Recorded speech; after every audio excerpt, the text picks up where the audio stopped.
Everybody, hello, happy Friday. Thank you, Jesus. It's Friday. Thank you, thank you, Yes. thank you. Oh, It's been a week, everybody. This Friday took a particularly long time to get here. Long time. This It was a week. journey to get here. It was a journey Over indeed. mountains and valleys, and we're finally here. We're here. Uh-huh. You guys, great news, and that is that Riley Gaines had her baby girl. He's so cute. Margot, such a cute name. I love it. Isn't that the cutest? It really is. She seems to be over the moon, and good for them. Congrats to that cute little couple. I'm just wondering if she's going to be a freestyler or a flyer. What I'm wondering. Bets are out. You don't know. Maybe she will do none of the above and instead be all into data protection with Webroot. You don't know. It's true, you guys. That is true. You don't know. You should Webroot. What I don't have the link, Mock. What is the link? Do you know it? Webroot. Webroot.com/chicks. Thank you. You have my back. Look at her. She's my huckleberry this morning. Make sure you get Webroot total protection 50% off. You guys, webroot.com/chicks. Do it. Protect your data. You need to do it.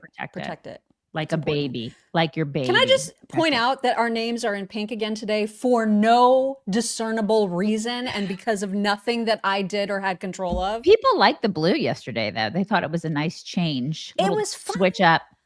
Again, I like the blue. I just want to be able to decide if it's going to be blue. That should be my decision. And it wasn't, and I don't like that. She lost control. All right, we're back into the pink bubble letters, and I am a fan of that. All right, we have to talk about the fact that we're in day 3 now of the shutdown. And ain't no sign of it stopping. Who cares? Raise your hand. I mean, like, does this affect your life at all? It has not affected my life whatsoever. I mean, I'm still going about my day, not really caring about the shutdown. Are you guys caring about the shutdown? There will be people that are affected for sure. But, you know, I am hopeful that there's going to be a whole lot of layoffs. Ending. Well, not just layoffs, but permanent changes that like shrink the size of government. That's the hope. That through the shutdown, that happens. And it's interesting now because, you know, a lot of people are saying the reason that this is all happening is because Chuck Schumer is scared of AOC. One of the people that weighed in on that little tidbit yesterday was Scott Bessent, who we adore. Here is what he said about the shutdown. Just step back for a minute and look how we got here. Chuck Schumer did the right thing in the spring and led the Senate to a clean CR. What we've got here is the House they passed a clean CR. The Republicans have the votes in the Senate, and he will not allow his members to come across. And what's changed since then is it's his poll numbers.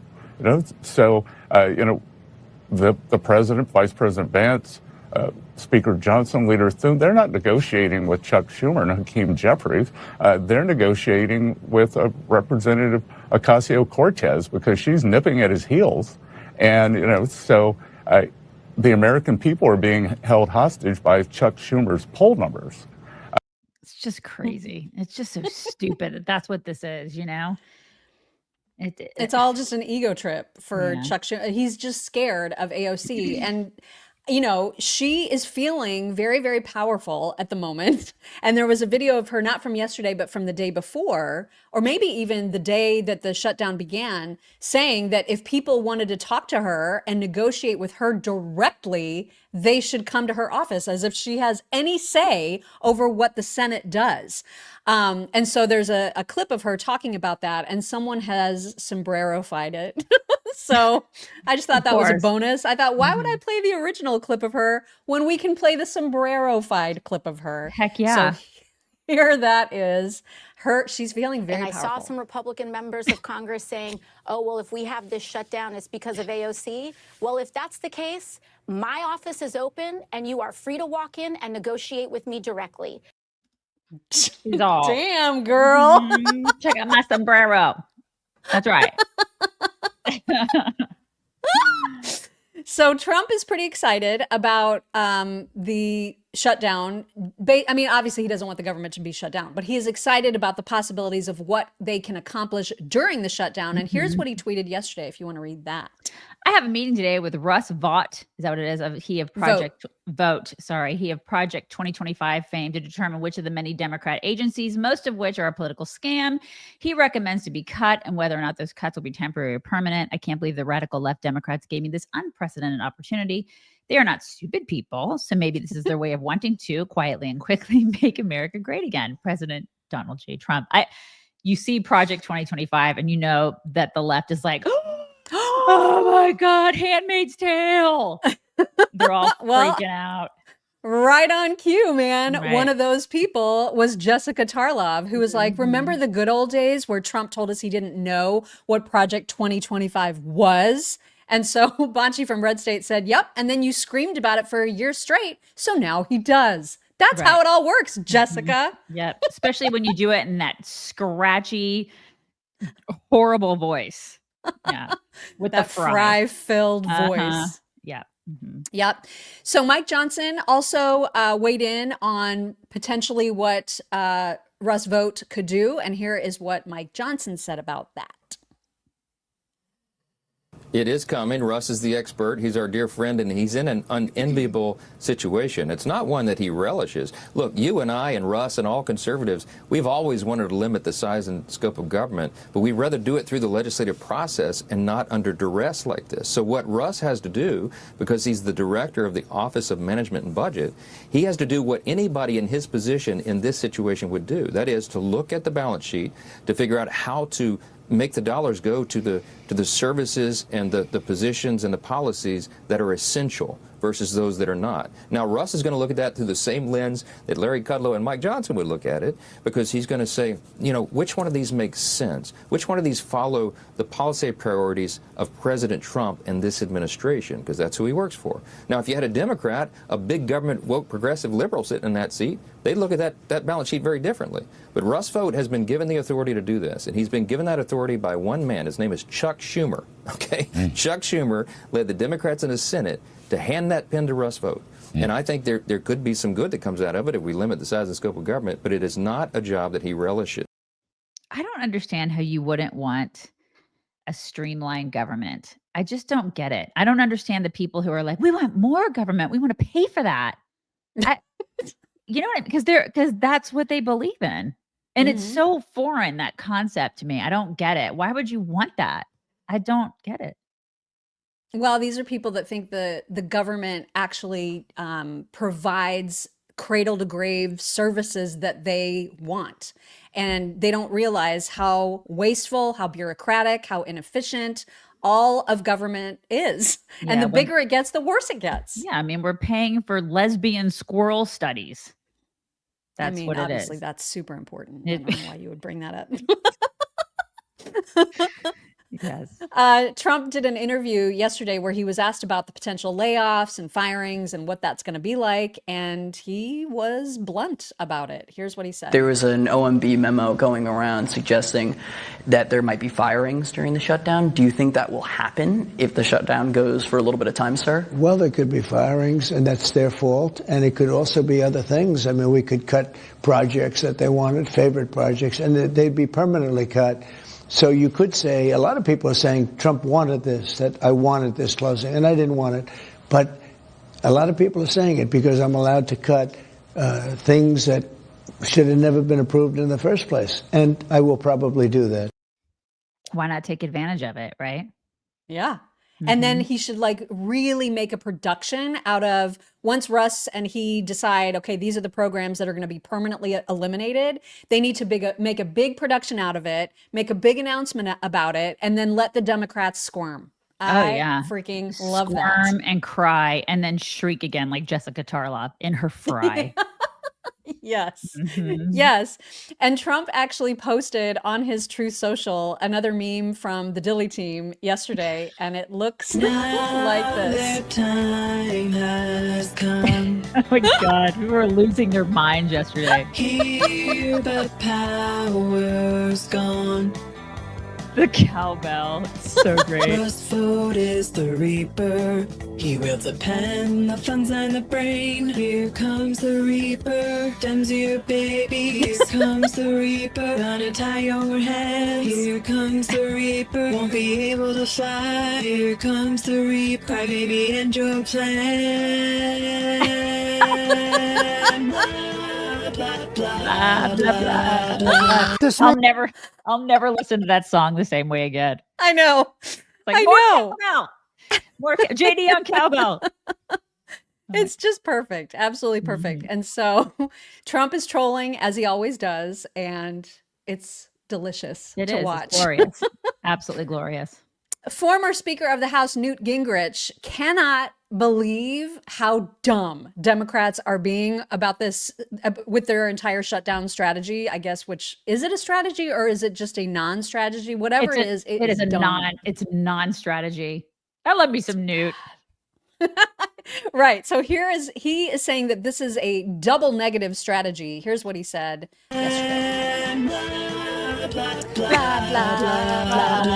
This may be the dumbest strategy that I have seen in a long time. There are two things the American people want. Do not close the government and do not raise spending. So what do the Democrats do? They say, I'm going to close the government until you raise spending. That's a double negative. Do you know how hard it is for a major party to design a strategy that has two different stupid things in the same strategy? But it is really one of the dumbest moments in party history, certainly in the last 30 or 40 years. You dumbasses. It's where it's like, he doesn't age. Yeah, he went through a period where he didn't look well, He kind of but got now skinny. he looks well. Yeah, he looks too good. thin. Yeah, it's like he looked like he was using the Ozempic. And then he got like normal Newt sized again. Because we need to have him Newt sized. And now he looks exactly like he did like in the 90s. Like what is that? Actually, like you know who needs to stop with the Ozempic is Mike Pompeo. He is withering away. Yeah, he needs to stop losing the weight. Like enough already. Eat a burger, Mike. Yeah. Okay. Have some donuts. I know he listens to this show, so eat something. We give you permission. Right. It's all right. Hi, Mike. Hey, Mike. What's up? All right. So the sombrero memes keep on coming. And as expected, JD Vance is all about them. Anna Paulina Luna said, at JD Vance, some may say that this is Photoshop. And he said, it's real. I love it. It's so great. And then somebody took, you remember when Governor Walz did that whole new Minnesota state flag and he like made this big production about it and it kind of looked, I can't even remember. Did it look, I don't even remember what the Minnesota flag looks like now, but somebody took that moment. That's what it That's what it was. Somebody took that moment and sombrero-fied it. Fantastic. Here All right, it ready. is. Whoa, wait a minute.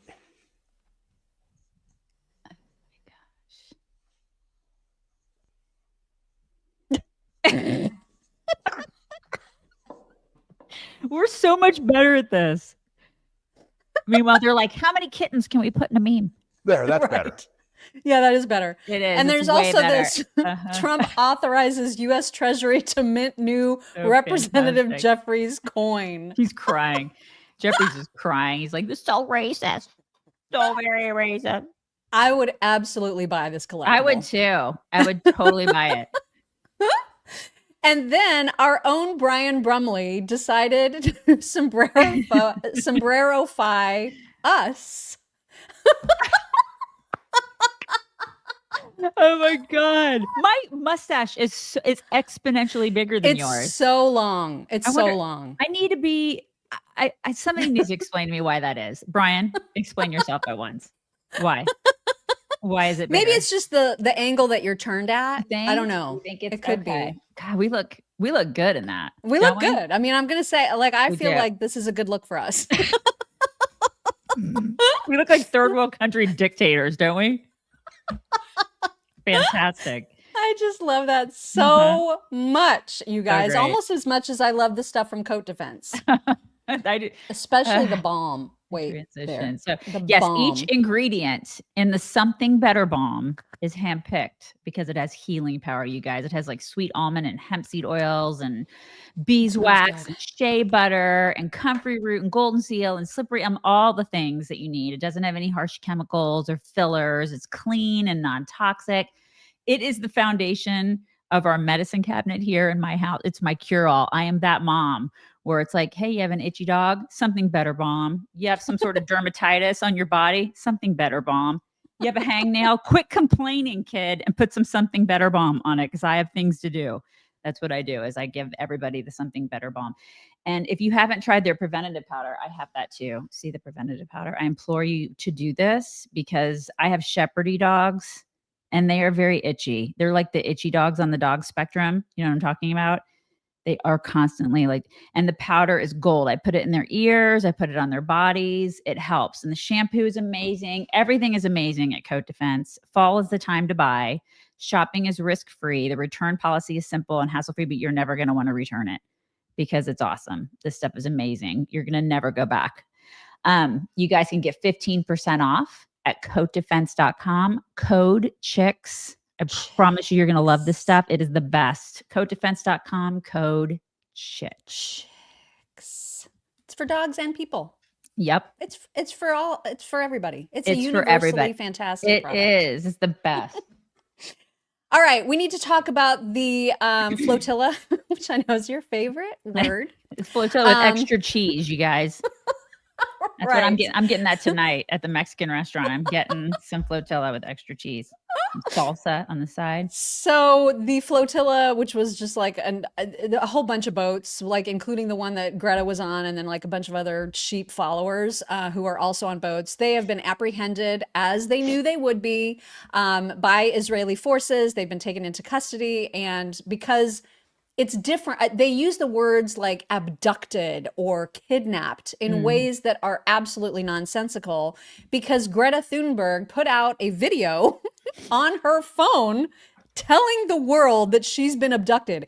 In what reality does your kidnapper allow you to have a phone? Like, and make a help me video. Right. Like, that's not kidnapping, you idiot. That's you being placed under arrest because you're being stupid. It's acting. That's what it is. It's theater. It's theater. So here is Greta and her ridiculously miscut bangs saying that she's been abducted. My name is Greta Thunberg. I'm a citizen of Sweden. If you are watching this video, I have been abducted and taken against my will by Israeli forces. Our humanitarian mission was non-violent and abiding by international law. Please tell my government to demand my and the others' immediate release. How about you just stop going on these stupid cruises, you elf? My God. They're dumping trash into the ocean too. This is what they're doing. If you watch their little flotilla with cheese, they're just dumping trash all over. Cause you know, she's all about the environment, you guys. Yeah. She is the nightmare kid. She is the kid that it will produce nothing, do nothing. She's a complete loser. She like sucked off her parents until she couldn't anymore. And then she's like, I'm going to start like this glorified GoFundMe, which is like the Greta Thunberg fund. And so people basically fund her. All these losers give her money so she can go around and do all this shit. This is what she does. She is, I mean, as a parent, I just look at her and I'm like, she's a total nightmare, this kid. This is the kid that's a nightmare. She has produced nothing.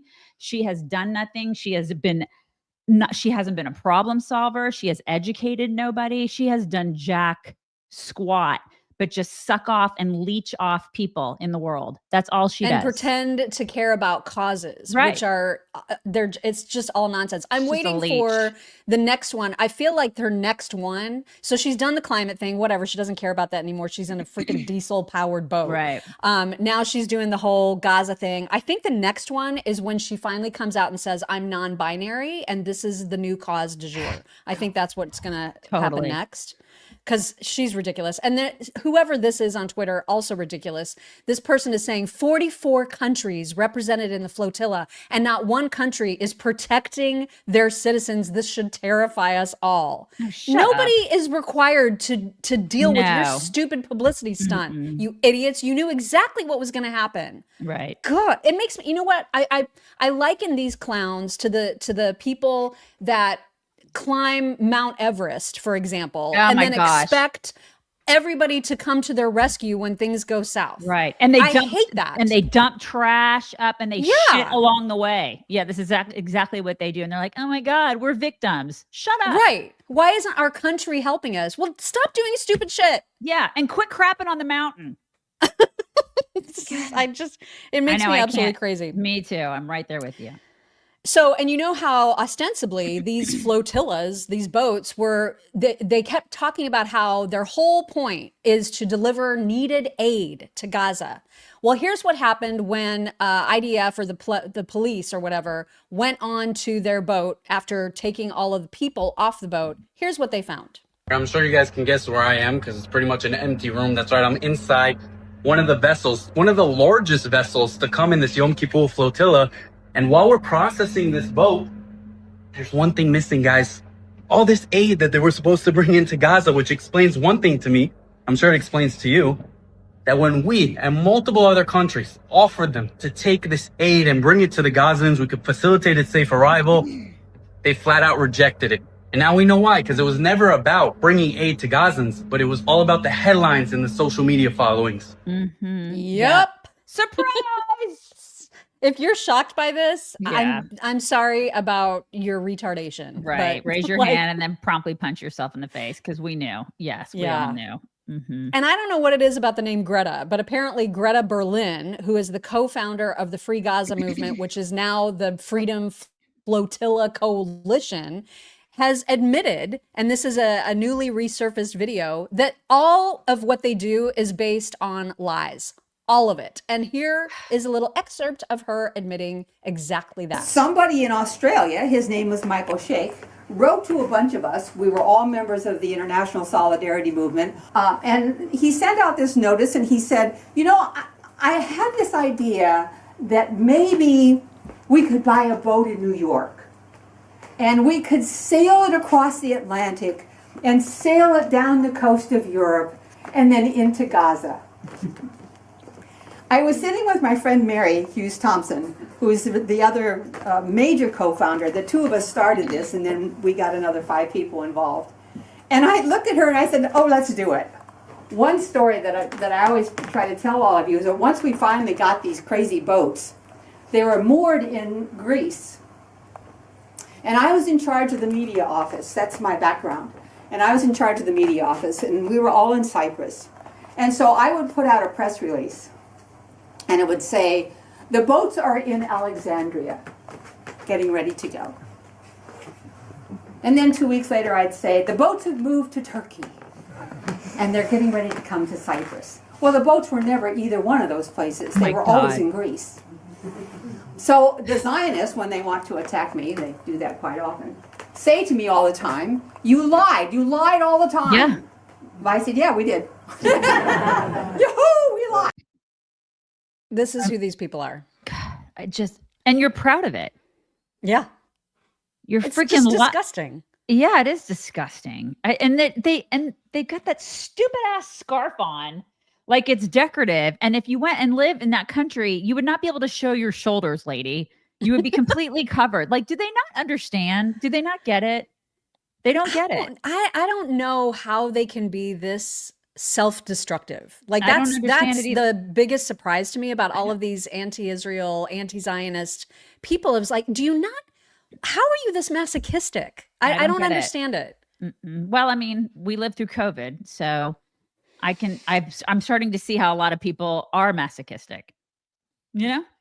It's just crazy. And speaking of masochists, Zoran, who of course is likely to become New York City's next mayor because New York City voters are going to make that happen.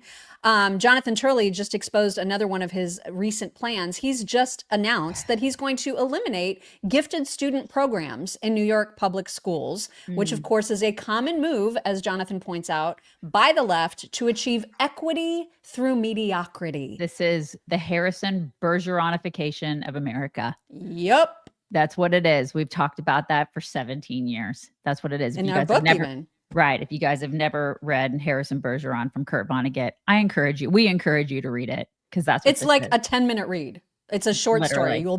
And it's available for free online. Right. If you have not read it, put that on your to-do list for today. Yeah, definitely watch it, because that's what this is. That's what this is. That's what basically these commies, that's what they want. Everybody's equal, nobody's special, and everything sucks. Right. Everyone's miserable except for the elites who are always just fine. And the rules don't apply to them. Grace, it's Harrison Bergeron. That's the name of it. It's Kurt Vonnegut. Kurt Vonnegut. God rest his soul. Such a good story. Oh my gosh. All right. So Zoran, speaking of being a communist, he was actually asked that by the ladies of The View yesterday. He was on there because it's a very friendly outlet. And so Joy Behar asked him directly about whether or not he's a communist. And here's what he said. Let's quickly tick through all the things that Trump said about you, and let's get that out of the way, all right? Number one, he's attacking you as a communist. Are you? No, I'm a democratic socialist. That means I believe in dignity for all people. It means more than that. Yeah, I think... You're not a communist. I agree with that. No, I'm not a communist. And I think, a lot of New Yorkers have asked me, what does it mean that you're a democratic socialist? Yeah. And I tell them to think about the words of Dr. King from decades ago. He said, call it democracy or call it democratic socialism. There has to be a better distribution of wealth for all of God's children in this country. And that's the hard part. Okay. What God? He's so smooth. What God is he talking about? Not my God.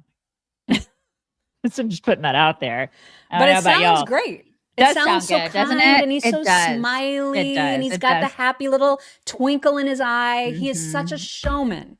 Oh my God. Yeah. He's a snake, and he is a communist. He is. Make no mistake. He's an absolute communist. He's so effective. Democratic socialism is freaking communism. That's what it is. I mean, it's just like, it's basically a turd, like wrapped up in a bow, and they spray some perfume on it, and they're like, it's democratic socialism. It's communism. That's what he may want to call it that, but like if you look at him in previous interviews outlining exactly what he intends to do, it's right out of a commie playbook, you guys. It's so obvious. To compare himself to MLK, gross. It's disgusting. Dude. I know. You're gross. But he is so freaking good at campaigning and snowing over the dumbest people among us, which is what he requires in order to win, are all the dumb sheep. And so where does he advertise? During the Golden Bachelor, of course. He put out this ad that played on primetime during the Golden Bachelor. You deserve better.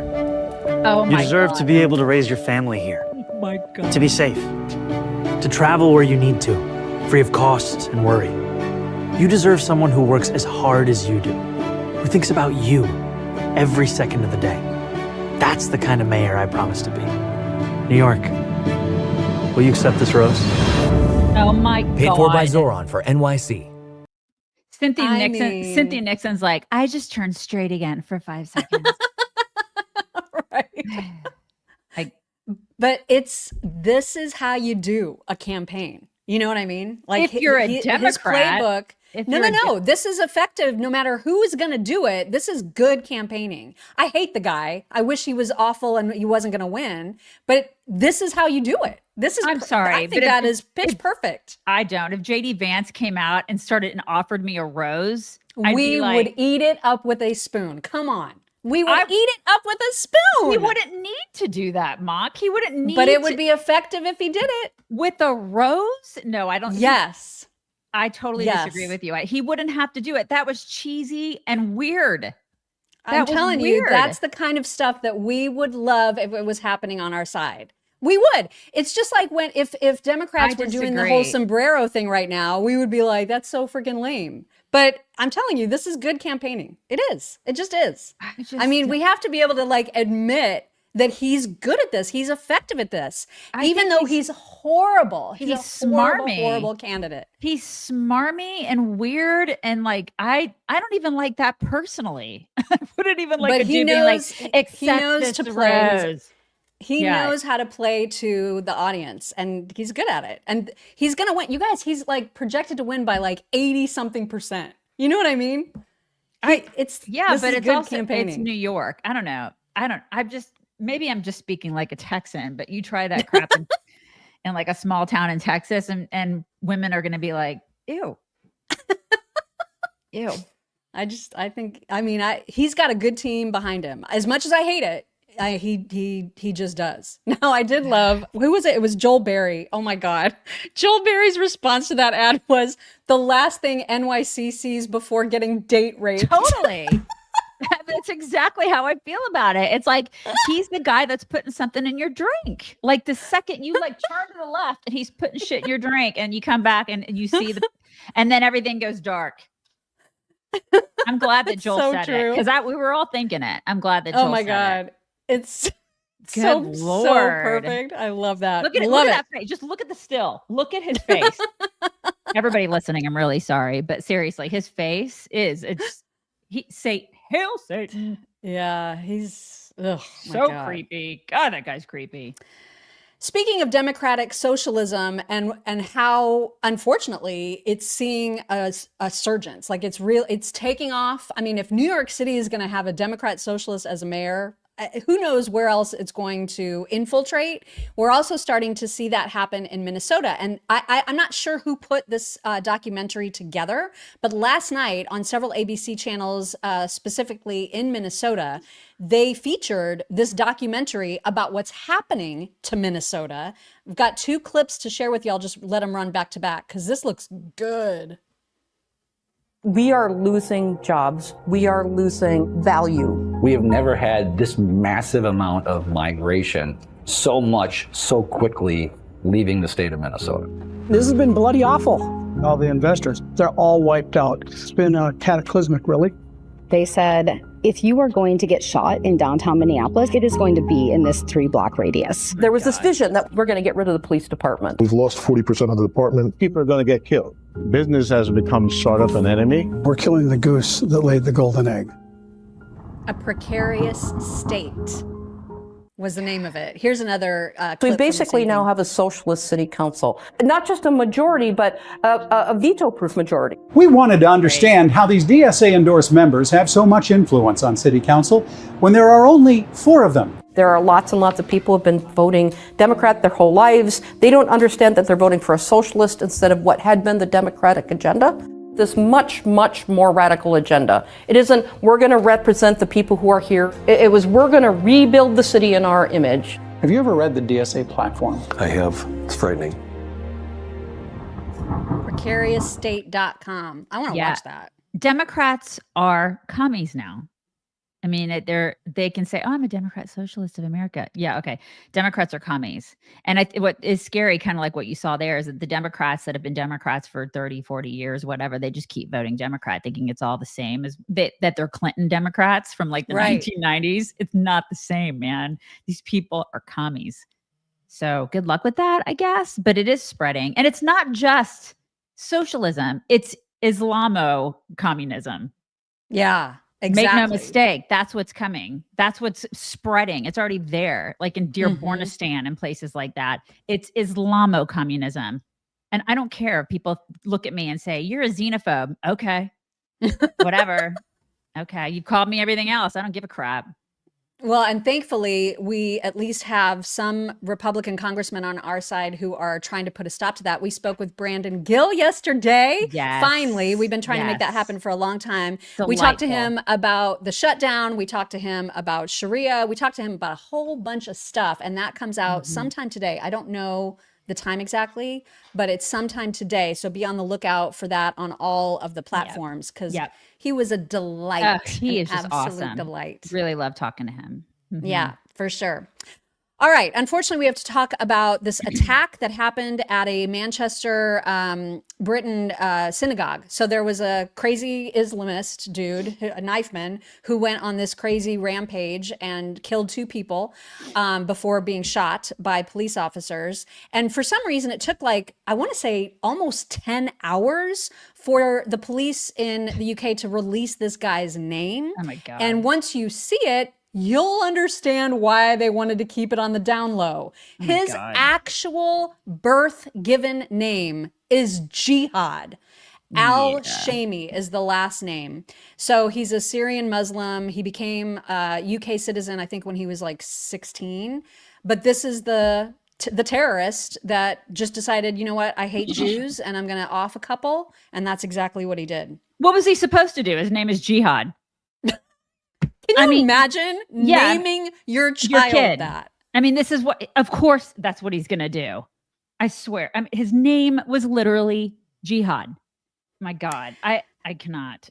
And you have to look at what's going on in Britain and just think, do you not see that you have created this monster? Right. You have allowed just unfettered migration into your country by people who have no intention of assimilating, not a single speck of intention of assimilating. They want to take it over. Yep. They've made it abundantly clear. Yep. And yet the mayor there and the prime minister are so freaking soft. Yeah, soft. And I will see all these Islamists online that'll say, I'm horrified by what happened. I call bullshit. Yeah. I don't believe them. I don't believe them, you guys, because this is the long game and Christians are not exempt. This is what they want. This attack does not shock me, just like, you know, the attacks on Christians don't shock me at this point, because there are people out there that are saying stuff about Jews all the time. Jews are under attack right now. Christians are under attack right now.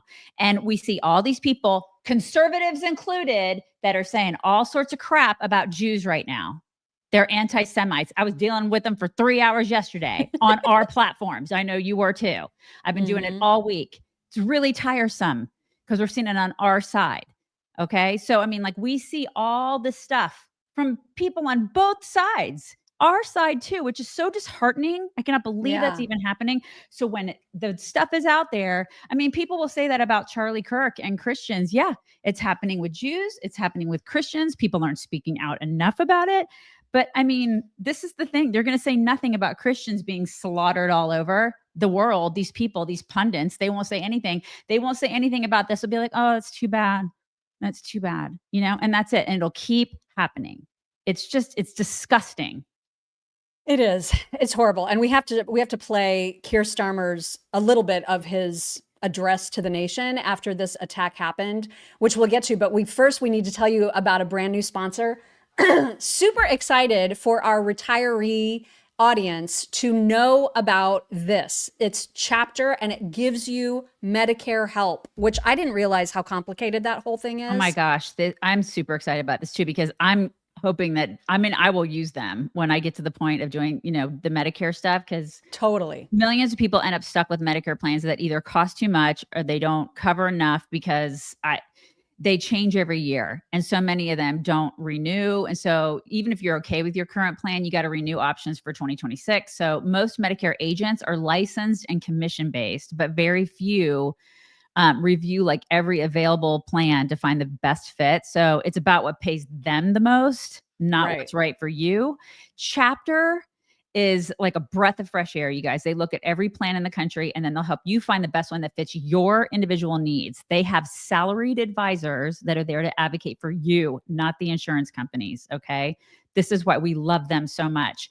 Medicare completely freaks me out. Okay. It all sounds like it sounds like a complete nightmare. So when we got them as a sponsor, we learned all about it. And when the time comes, I will absolutely be using Chapter. It takes like 20 minutes to chat with them on the phone and sort through all the insurance options. And if you happen to already be on a plan and it's the right plan, Chapter will be like, you're cool.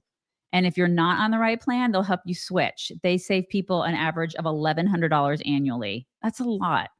It's honest. It's free advice from people who are awesome. They know their stuff. They care about you. We love the sponsor. Work with Chapter. You can get peace of mind this enrollment season. Call them. You can call them 442-3-CHICKS.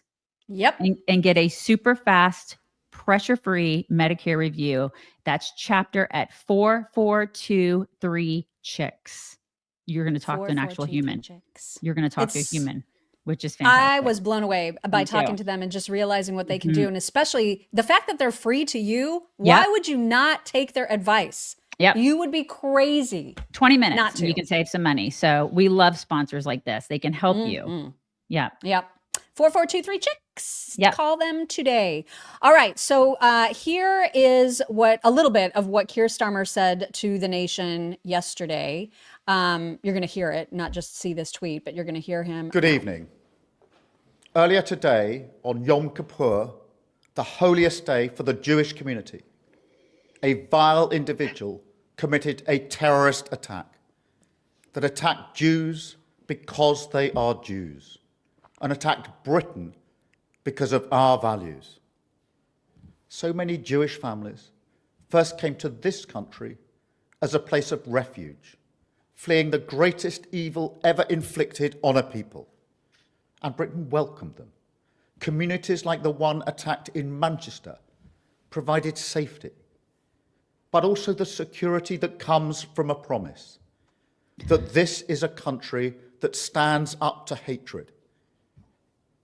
But Britain is also a country where Jewish buildings, synagogues, even schools require round-the-clock protection, where dedicated specialist security is necessary because of the daily threat of anti-Semitic hatred. That you and so imported. I promise you that I will do everything in my power to guarantee you the security that you deserve. Except keep these people out. Right. You'll do everything except keep the people who are doing it out of the freaking country. There's a start. Maybe keep guys that are named Jihad out of the country. Right. That should be a little bit of a warning. Like, just a little bit of a red flag. Maybe just vet those guys. My God. This is not difficult, you douchebag. I swear. Why is this so hard? It's like he doesn't want to hurt anybody's feelings. This is such a problem. People are like, diversity, we don't want to hurt people's feelings. How about you start hurting some people's feelings? Yeah. How about you start protecting the physical safety of your own freaking citizens? Start that hurting number one priority. It's time to start hurting some people's feelings. I'm over this. Especially when these are the people who tell you exactly why they are migrating. Right. They're explaining it and being very explicit about it. We want to impose Sharia law on the entire world. Yeah. It's not a secret. Yeah. It's and not. You know what? That hurts my feelings. Right. So let's push back on that a little bit, shall we? Well, I'll tell you one person who does, and that is Julie Hartley Brewer, who does a news program, and she's absolutely awesome. Here was her response to Keir Starmer's nonsense. Everything to keep our Jewish community safe. I've got to be honest with you. Prime Minister, I don't think you have done enough to keep our Jewish community safe. I think when you happily allow these pro-Palestinian marches on the streets, and the last government did too. I think it was a point when they were supportive of the Palestinian people and people in Gaza. They're just pro-Hamas marches. A lot of the people who organised them are very, very closely linked with the Hamas terrorists who launched the attack on October the 7th and still hold hostages right now, starved and beaten and tortured in tunnels under Gaza City and elsewhere. When so little's done, when pro-Palestinian activists are able to, freely basically set off fireworks and act with impunity on our streets, as they did in London only last night. If you look at my social feed, you'll see I've just retweeted some images of that. Not a police officer inside. When a Jewish man, Gideon Volta, is told off for walking along on one of these pro-Palestinian marches against the route of traffic and being told he has to leave because he's openly Jewish. When children who go to schools that are Jewish schools are told, don't wear your blazer. We don't want anyone to know you're Jewish. When every synagogue in this country has to have a guard outside, more than one guard outside because of the fear of attacks. When people are routinely being harassed in the street, on social media, in public, on public transport. Sorry, it's too late. It's too late, Prime Minister. And when you recognise a Palestinian state, the cause that has been used to justify so much of the, not anti-Zionism, not pro-Palestinian, not anti-Israel, but anti-Semitic views and opinions and attacks on our streets, you gave them succor. You basically said, Carry on. We'll give you the reward. That's what you did. This is on you.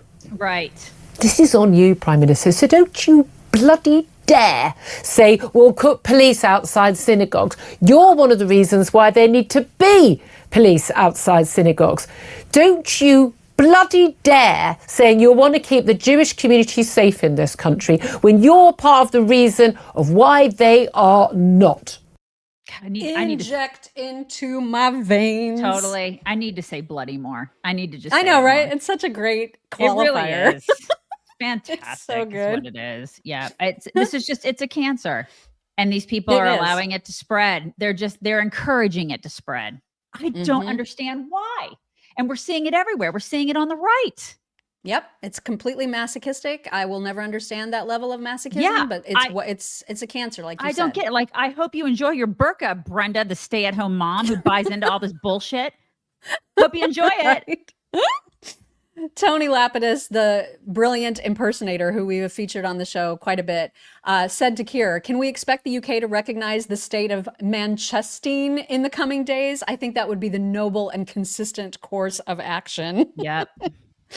But this is terrifying for British Jews. And one example is of this one. If you could read this from a British Jew. I'm a British Jew. I left the UK last year out of fear for my family's safety. Today, my worst fears were confirmed, but the writing was on the wall. When Muslim thugs drove through our neighborhood screaming they were going to rape our daughters, no one was jailed. When a Muslim thug tried to stab Jews at our kosher supermarket, he wasn't jailed. When British streets were flooded by mobs screaming globalize the Intifada, the Home Secretary joined them. Meanwhile, Jews were told to leave because our presence was provocative. The British government and police have Jewish blood on their hands. To my friends and family, leave while you still can. You guys, Christians are not exempt. Nope. That's what all these Christians and Catholics, that's what they think. They think, oh, it's just going to happen to Jews. You're not exempt. God, I mean, you're next on the list, you guys. How do you not know that? You're just standing in the way. Once they get through the Jews, they're coming for you. And they will outnumber us.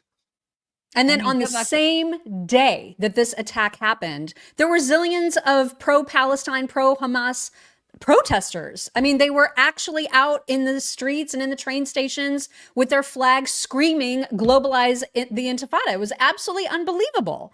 And the BBC initially was like, we don't know the motive for the attack. We don't know if this was religiously motivated or maybe it was a right-wing neo-Nazi attack. Seriously? It's just unreal. How many times were you dropped on your head as a kid? What is wrong with you? Yeah, but I mean, there were thousands of people that were these anti-Israel mobs that were in London protesting after 2 Jews were killed by this knife-wielding jihad guy. It's just unreal. We don't know what the motive is. His name was Jihad. What could it possibly have been? You just can't make this up. You can't. This is my week, you guys. You can't make it up. You can't. Which is why the B is always so spot on. Right. Their headline, UK prosecutes synagogue for provoking attacker by being openly Jewish. I mean, right. So provocative. So provocative. Right.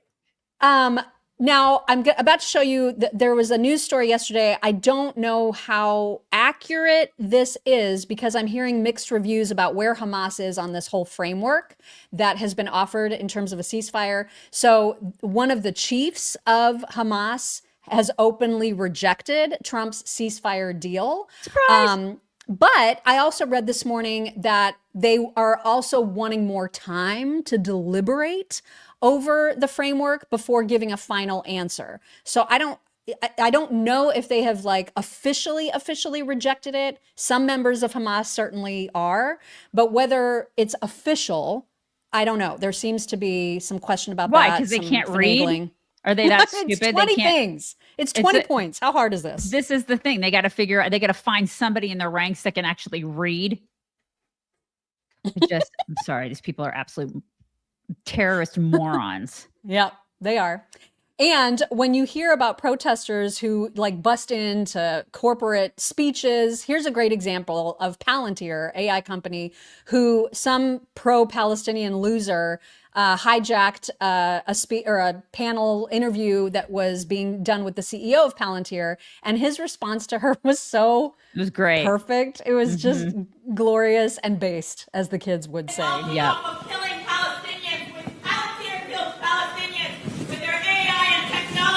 Oh. Yeah. I love how he squares up. You know, well, if you do, you want to hear my answer? Sure. Okay. So, I think the primary cause of death to Palestinians. Okay. Do you want to hear the answer, or do you want to yell?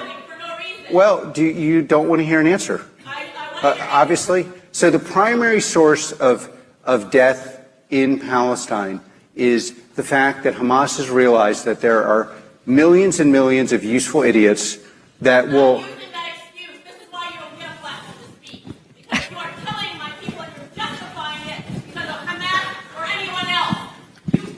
Can we get security up there?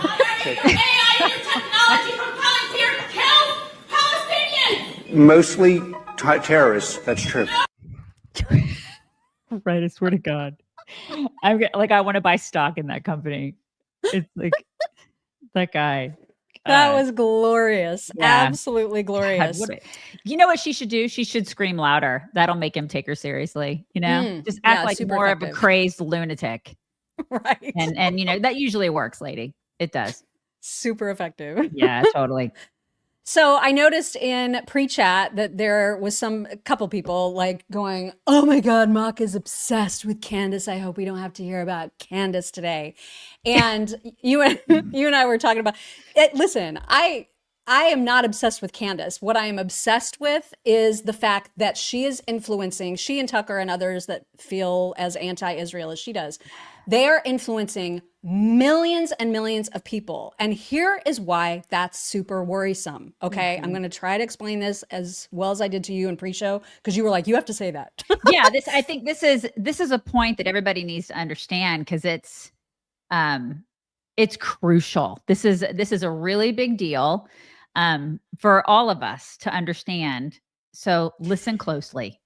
So I'm worried about this in particular. I mean, obviously the influence and the number of people that are becoming anti-Israel, it's climbing on the daily. I mean, right. Charlie Kirk was worried about that. That's why he wrote that letter to Bibi, right? Mm-hmm. And so the reason that I worry about it in terms of elections, which I really, really do, is because now there is a huge split in the conservative ranks. There are all of the Candace fans, the sheep that follow her and who listen and believe everything she's saying. And then all of us normies over here who understand that this is a bigger thing than just the Jews, that this is about radical Islamism taking over the world, starting with the front line, which is the Jews. So what's going to happen, I fear, during elections, whether it's the presidential election, whether it's congressional elections, it gets to be midterm elections, at debate time, is that this is now going to be a question that is asked of every conservative candidate. Yep. They are going to have to pick a side. Are you pro? Like, are you anti? Are you against the genocide that's happening in Gaza, or are you a Zionist? They're going to be forced to answer that, and then all these voters who would normally be Republican and conservative are going to hear that, and they're going to be like, "Well, Candace says these people are demonic," and the Democrats are going to win. And so that's my fear. That's why I'm obsessed with Candace, because I worry about the future of conservatism, you guys. That's why. Our party is splitting. Our party is splitting into pro-Jew, anti-Jew. I mean, I'm just boiling it down. That's what's happening. Our party is splitting. That's what's happening. Period. And she and Tucker are contributing to that, which is so, like, I'm dumbfounded by why they want Democrats to win, why they want commies to win, why they want Islamists to win. Right. And if you listen, we could spin a whole conspiracy theory saying that there's something behind that. Why do they want that? So I could be as conspiracy theory weirdo as she is if I wanted to. And I can say, why would she do that? Why would she do that? What's behind that? Why would you want to split the party in two? Because we don't have that kind of power. People come to us and they're like, you're getting $7,000 a post. You're doing this. No, we're not. I'm not an anti-Semite. You know what I mean? And I honestly don't want Islam to take over America. That's the camp I'm in, because I see it happening all over the world. And that shit's not coming here over my dead body. It's not coming here. I will do everything I can to fight that. That's where and because of the horseshoe theory, they're essentially welcoming that into the country by being so anti the very front line of defense that we have against it. Yep. So that's why I worry. Okay. So if you want to believe that somehow I'm obsessed with Candace, whatever. I'm obsessed with America and Western values, and I want them to survive. And I don't want to go down on the crazy ship that they are all pulling us down on. Right. That's why we talk about it, because the influence, unfortunately, is hugely real. Because anti-Jew equals pro-Islam, FYI. And that's the horseshoe. That's the horseshoe. And I am not that. We are not that. And so, the more our party becomes fractured, the more they win, and the more the Zoran Mamdanis win, and the more we are screwed. So that's where we stand, just so everybody's clear. When I talk about worrying about the elections, you can already hear it. I mean, Candace is already going anti-Trump. Okay, so she's already going down that road, where even this week, she said Trump has sold out to the Israelis over the TikTok deal, even though I don't even know what the connection is to Israel. I know. It's like Oracle is going to be, it's an American company that's going to be running it. And she's like, the Jews. And Trump is selling out to the Israel. That's what she's saying. So she's already creating this anti-Trump camp now with amongst her audience. Right. And what is the point? Right. And we're talking million, and these are young people, because I have young people that, I have 31-year-olds that live, they're my kids. Okay. And they will ask me questions, and they have me to bounce stuff off of, where they say to me, like, what's going on with Theo, which we're going to talk about, what's going on with Candace, what's going on with this. They will ask me questions, and I will explain things to them, and we will have a nice, fruitful discussion about things. What if they didn't have me? What if they didn't? Because a lot of kids, a lot of young people don't. They just see stuff on social, they internalize it, and they go, wow, the Jews suck. Candace is right. Tucker's right. All these people are right. And that's it. They internalize it. They see social, they go down the rabbit holes, and that's it. They have nobody to talk about with any of these things. And then they just take it as gold. This is what it is. This is truth. And then that's it. And they go down and then they're going to be on that camp. They're going to be in that camp no matter what. These are young people that are very impressionable. Right. They're impressionable. So you guys just need to understand that this is happening. We're fracturing. It's happening before our eyes. We're watching it happen. We've been doing this for almost 18 years. I've never seen it like this before. Yeah, and we're watching. Madness. So this is why Gail said it's because the owner of Oracle is a Jew. And this is where we are now, is that now if someone practices their faith innocently, somehow that's evil, somehow that's wrong, somehow now I don't even know. To me, this is so crazy that we're even talking about Jews in this way. It is simply their faith. All they want to do is be left alone to practice their faith. They're not acting like radical Islamists trying to take over the freaking world. There's 15 million of them? Right. Enough. They do not cause all the world's ills. This is freaking crazy. Right. This is crazy. Are they driving trucks into places of worship and then stabbing people? Are they doing that? I mean, the answer is no. I just can't believe that this is 2025 and we're doing this. This is the thing. The propaganda is off the charts. Yeah, I've never seen it in the almost 2 decades we've been doing this. I've never seen the lunacy that we are seeing right now. It's just out of control. It's got to stop. That's why, and young, like I said, the impressionability of people out there is also off the charts. Educate them. If you have young people in your life, talk to them. For crying out loud, sit them down and talk to them about stuff. Yeah. It's nuts, you guys. So there was finally sort of a response from TPUSA, specifically from Tyler from Turning Point Action. He finally spoke out about all of this nonsense, all the accusations that are being thrown their way. He did not name Candace specifically, but from what I can tell, it's being widely accepted that that's who this message is directed towards. So this is a 2-pager if you want to read his response.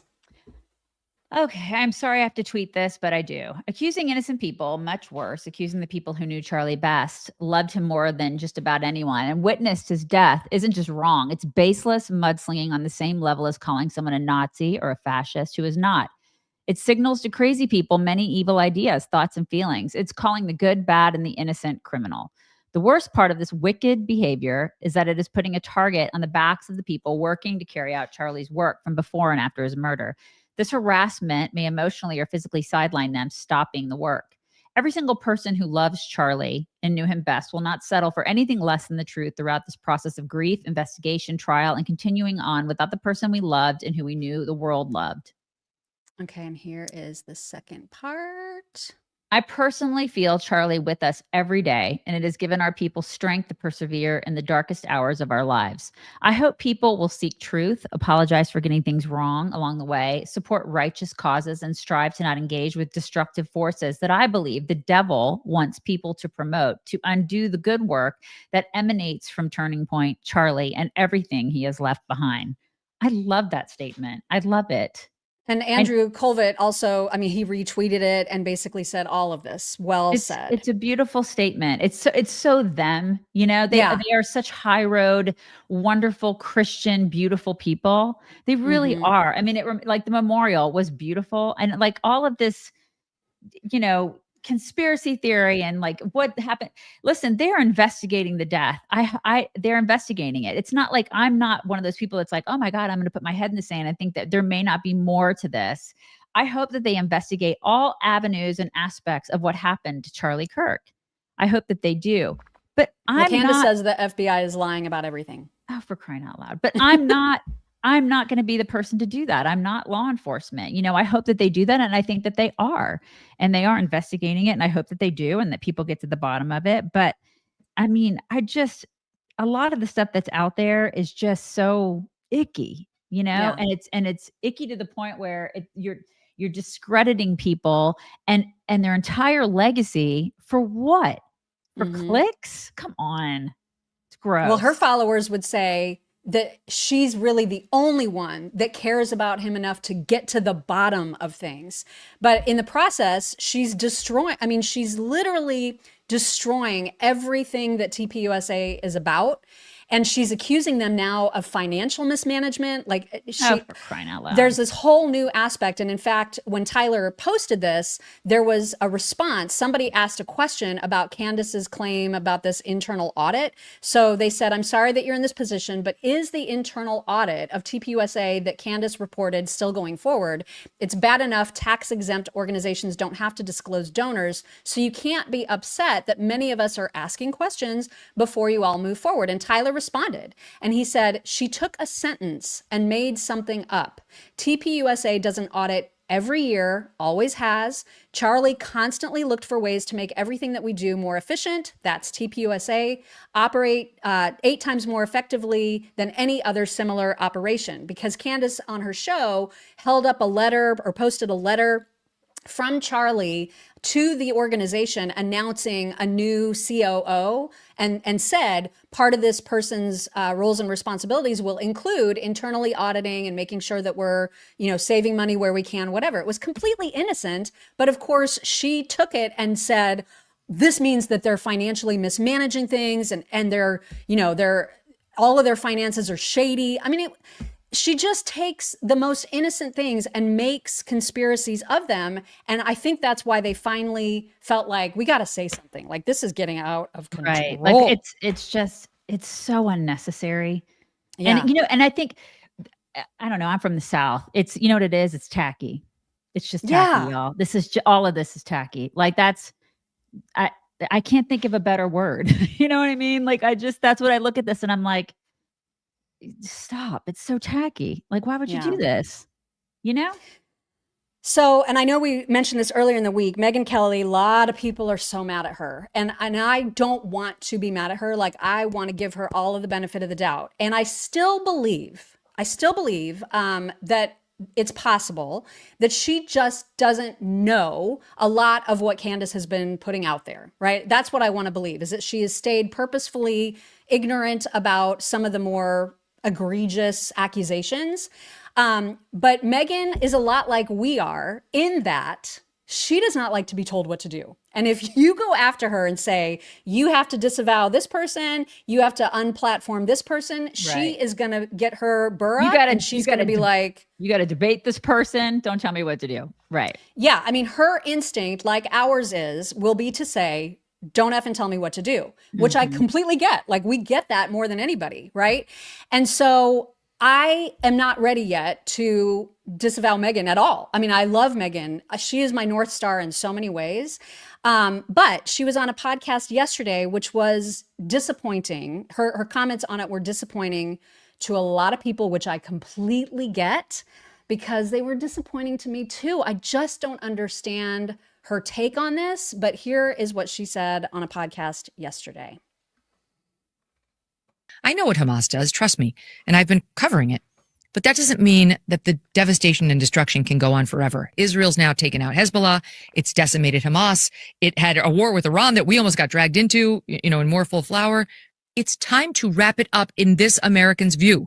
I am entitled to that opinion, and I will not be shamed out of it by being called an anti-Semite. Now, as for my decision to platform Tucker, too bad, too fucking bad. I love him. We're friends. I don't think he's an anti-Semite at all, but I don't really care. I think Tucker's a very important, valuable voice in the national conversation. I'm thrilled. I think Candace is I don't know her. I don't really know her that well. Although I will tell you, we recently had a very nice exchange before all this. And I was just reminded in my own head that Candace is a young mom of like 3 young kids. She's under a lot of pressure. She's got a big show. She's been under attack since she came onto the public airwaves, and she's been under attack constantly. And it's my prerogative if I say to myself, that is not someone I wish to attack. I do not feel that way. I don't want to do it. And I felt this way. And now that people have made my attacking her the stakes of my relationship with whatever person is saying this, I'm going to have to say goodbye to that person. I won't do it. Now it's like a point of pride. It's literally the same thing as the BLM folks trying to make you raise your fist. The answer is no. It's very interesting. Like, I think there's just a lot of people in our space that, and I'm not saying that Megyn Kelly's afraid of her, but I think that there's a lot of people that are just afraid to speak out against her. And I don't understand why. I don't understand it. She's just not afraid of anybody, though. That's why it's so perplexing. I'll reiterate. I don't think she's afraid of her. I'm saying that a lot of people are. In her case, I think she just wants to wash her hands. She just doesn't want to talk about it. She doesn't want to. I don't know what the reason is. I don't know what the reason is for that. I would love for her, and maybe she's seen it, I don't know. But remember that clip yesterday that we played of Scott Galloway? Yes. Who was explaining how Israel is never allowed to wage a defense the way any other country is allowed to. When Megyn, does the whole Israel needs to wrap it up, I would love for her to see that video of Scott Galloway and understand how she would react to that. Like, why is that her instinct, is to tell Israel, you need to wrap this up, even though it's not a finished war. We don't have the hostages back. Are they just supposed to forget them? Are they just supposed to leave them there and not fight against the force that is trying to destroy them? What does that mean? They just need to wrap it up. And if it were I just don't understand any of that. Right, because the way that Scott described it, he did it in the context of putting us in those positions. Yes. And that's why it was such a beautiful explanation, is because we got to see ourselves and what we would do. And man, we would level that effing Oh place. my God. There would be no question. If it were us, that place would be a parking lot, y'all. So the fact that we put, a double standard on Israel is pretty telling with some people, isn't it? I can't quit her. I hear you. But I man, get it. I saw that and I was like, can you just please say something? I get it. So anyway, it'll be interesting to see how everything pans out with a lot of people. But I do go back to the original premise of this discussion, where it's our party's fractured. It's unfortunate that it is. I really hope that people start understanding that there is a bigger picture here.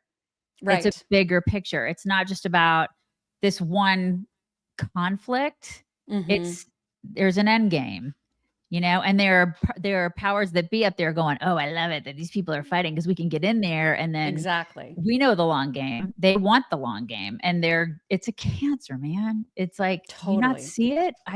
I see it. I don't.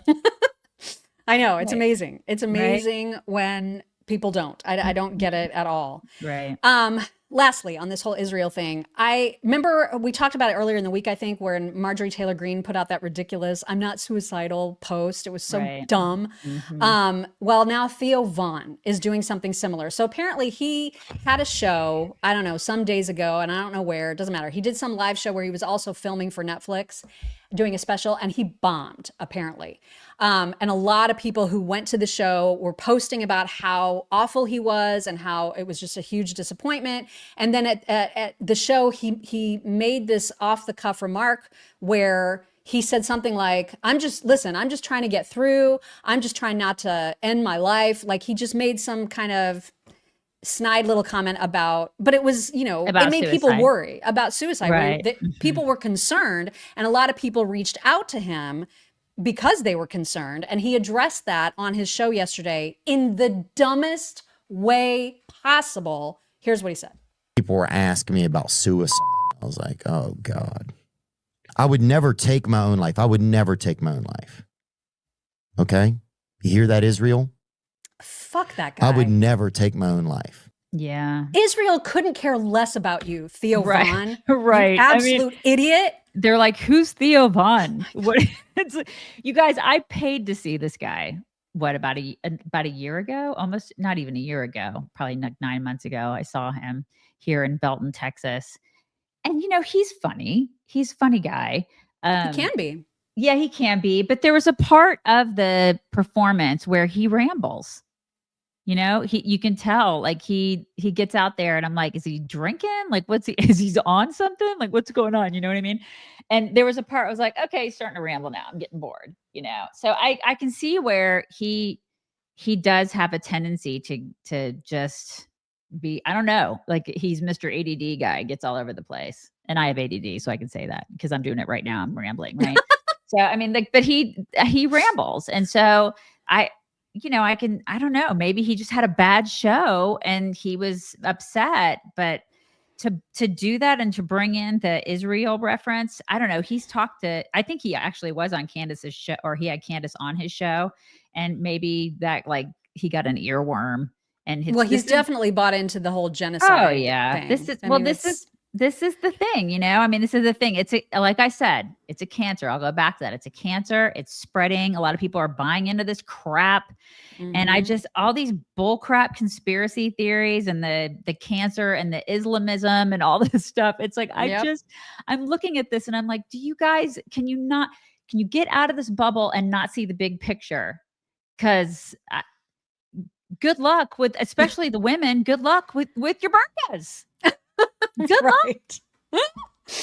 Oh my gosh. All right. We need some good stuff so bad heading into this weekend. Yeah. And so here is the most precious little reunion. So apparently 2 different families decided to go on a cruise. They have itty bitty, like, toddler boys. They're probably 3 or 4, something like that, which I love that age. It's my favorite age. And they didn't tell the little boys, who are best buddies, that that the other family was going on the cruise. So they surprised these little boys once they were on the ship. And the reaction, oh my God, you guys.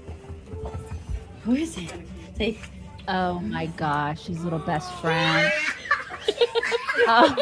Oh my God, I love that so much. That is the sweetest. Seriously, core And he's like, memory. what the? Is this real? Oh gosh, the greatest. Oh my goodness. Core memory downloaded, y'all. That is the Isn't greatest. that the sweetest? Oh my God. So sweet. Love that. So sweet. This next video I loved because it turned out well. It could have not turned out well. Like this woman, I give her all the props for being courageous, but she took a risk doing this. I'll just let the video explain for itself, but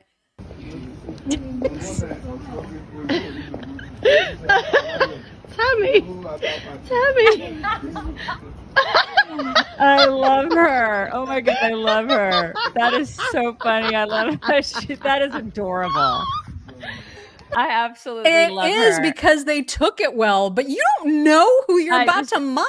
That's true, but I love it. I loved it. Oh my God. But I was like, oh dang. I feel like I would totally do that. Like, give me like 10 years. I'll be like grandma walking up with my pants down.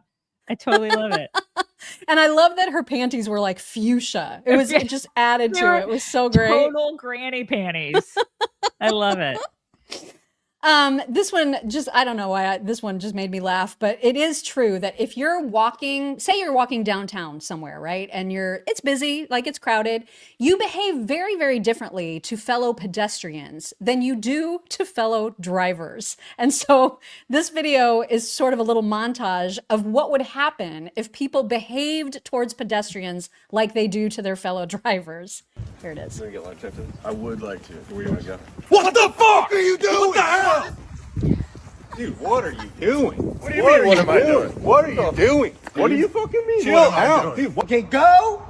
Tall guy, go. What are you doing? No. Go. Oh my God, we all do that. We all do it. All of us. Oh my Universal. God. Lady in the red hat, get your shit together. Right? Oh my God. Just go. I love that so much. Also, I think that maybe our next lab needs to be a crimson lab. Look at how precious they are. Just get a puppy. Why don't you just get a puppy already? Like she said, she promised she was going to get one after her knee surgery. Her knee is fine. It's not me. I want one, but Ron he is the holdup. Like, and he told me matter. I know. You don't ask for well, I mean, he permission? does kind of matter. No, he doesn't. lives here. I mean, we share the ask house. for forgiveness. You just bring one home. This is how you get dogs. You don't know anything about getting dogs. You bring dogs home, and then they're cute, and you're like, oh my God, I wasn't supposed to get him here. And then they hold them, and they're like, oh my God. And then they fall in love with them, and then they become their dog. This is what happens. Yeah. Have you learned nothing from me? This is what happens. Like all of our dogs literally are obsessed with my husband. And so he can be like, we don't need another dog. We don't need it. And then we end up with 3 dogs and they are all his dogs. This is what happens, right? Am I right, ladies? Well, but that's a problem too, because I want the next dog to be my dog. I mean, Maisie's obsessed with Ron. You can borrow it. You can borrow the dogs at any time. This is what you do. Totally. Anyway, the Crimson Labs, man, they are so cute. Oh my gosh. Also cute is raccoons taking a bath. Oh my God. They're so pouncy. I know. Th're so pouncy. They're so pouncy, but they're so pouncy. Very cute.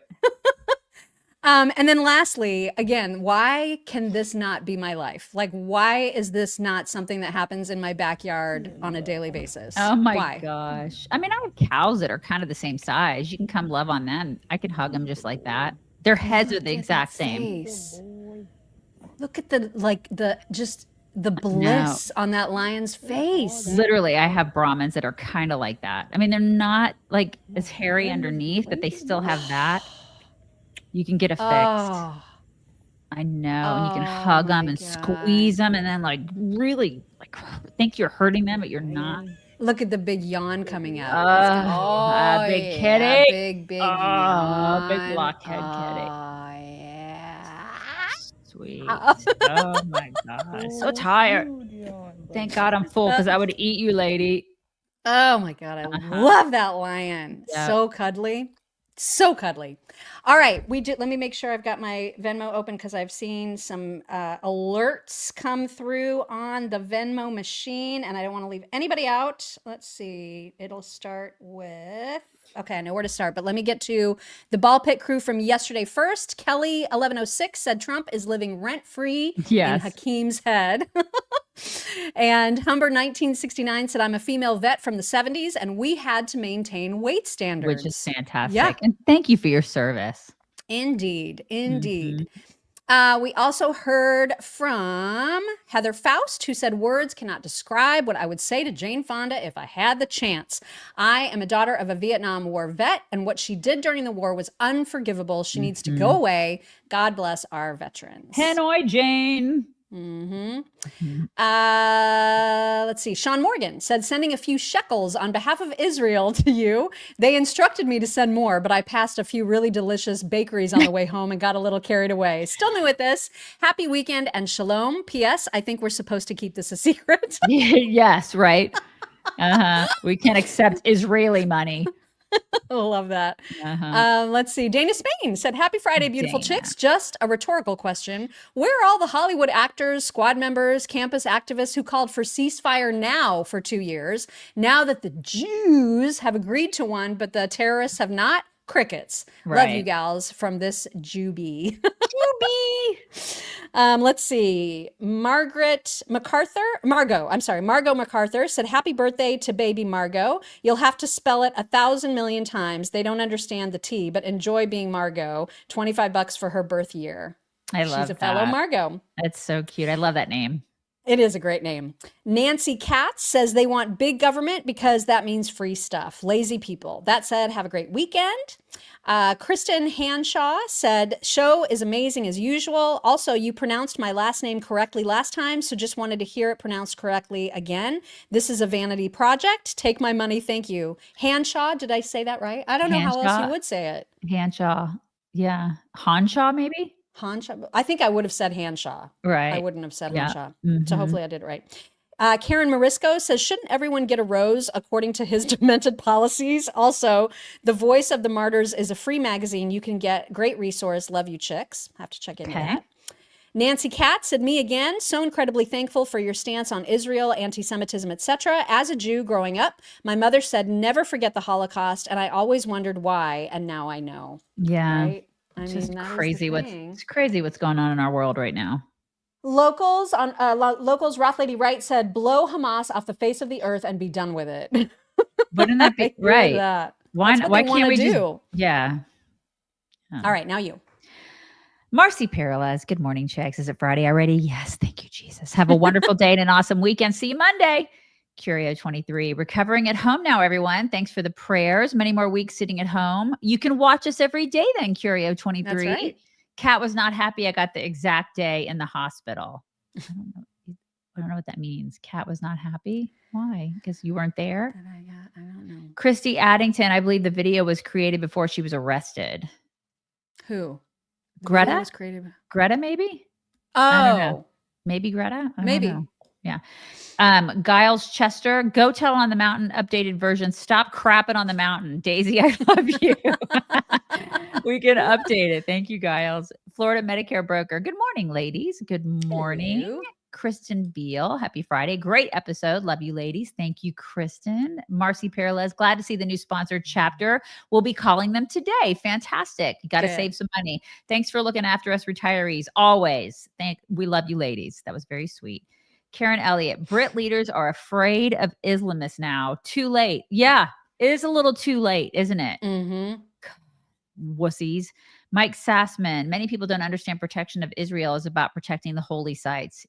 Yeah, that's part of it, but it's also protecting the entire Western world. Right, but if you lose that, we're done. My God, Marcus Drake. I've read a bit of the Quran. It specifically targets both Jews and Christians for hatred and violence. Yeah. Islam is a cult that has no place in society. We're infidels. I mean, we are all of us. All of us.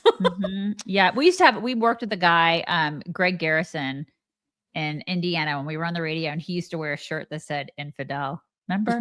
That's right. Remember that? That's right. That was good. She Picker. I live in Denton City. Brandon Gill is my rep and couldn't love him more. She Picker is my biz name. I'll see you in April. Love y'all. Lori. Denton County. I'm sorry. I said city. Denton. Denton's a really beautiful place. My daughter is somewhat interested in UNT. So we'll see what happens with that. Nathan Sangster, please clip what you said about anti-Semitism splitting the party. It is profound. No one else has said it and needs to be shared everywhere. Yes, Nathan, it's so interesting you said that because this morning in pre-show, I said, we have got to talk about that because no one else is saying it. And so I love that you pointed that out, and we will tell our team to clip that as a short. Thank you, Nathan. Clip it, team. Clip it, team. Right. Nathan says so. Kelly B loves the music. Thank you so much for that super sticker. Jill Lindsay, longtime listener, officially grandma, baby girl. You got a baby girl. God bless you. That's so sweet. Congratulations. Melissa Tuttle, happy TGIF, and big F you to Candace. You should say that on our socials. That would cause a firestorm. Oh my God. Whew. Brian Brumley.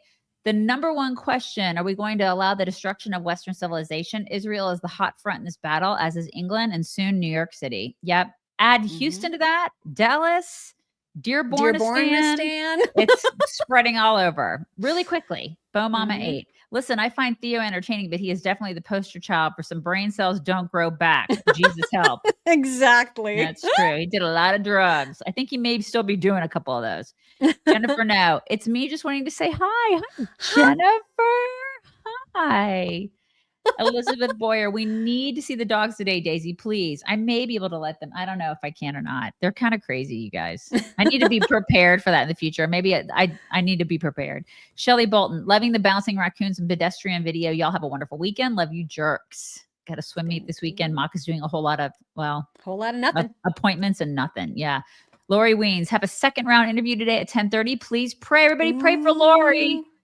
Lift her up. Shelley Ethington, let's all pray for a safe and peaceful weekend. Yes, Satan is the father of chaos and rejoices when we are divided. You are right, Shelley. Stand strong and love your families. Thank you, Mock and Daisy. You are both amazing. Thank you again, Shelley. Marcy Perales, last name is pronounced Perales. I've been pronouncing it wrong. I'm sorry, Marcy. I would have said Perales too. Perales. As in per. Or is it Perales? Perales. We don't know. You need to tell us what. I don't know where the syllabe lies. BTK Mock. If you want a big dog, you ask a chat. If you want a big dog, you ask a chat. King Corso Mom. Oh, if you want a big dog, you ask. Maybe. And then I don't know what. I don't know. King Corso Mom knows about big dogs. I know a little bit about big dogs too. Yeah, you're very well versed in big dogs. That's right. We just got another one from Trisha Gamble, who said, have a great weekend, ladies, praying for our country. We have to keep both houses in 2026. We do. My beautiful granddaughter, Grace, turns 20 this weekend. So here's my $20. She was the one to text me that Charlie had been shot. All my grandkids followed and adored him. Aww. Yeah. You guys, we're bringing it in. Everybody bring it in. Oh my God. Bring it in. I could stay here for a while. You know what I mean? It's been one of those weeks. I got to go to PT and I got a doctor's appointment. And I got the bug spray people coming. I'm going to go eat some bacon. bacon. A busy Friday. I'm going to eat some bacon, you guys. That sounds lots good. of coffee and lots of bacon. That's what this week is called for. You know, everybody have a wonderful Friday. We will talk to you on Monday. Bye, y'all. Hello, beautiful people. This is the Chicks on the Right's Indian correspondent. Thank you for watching or listening.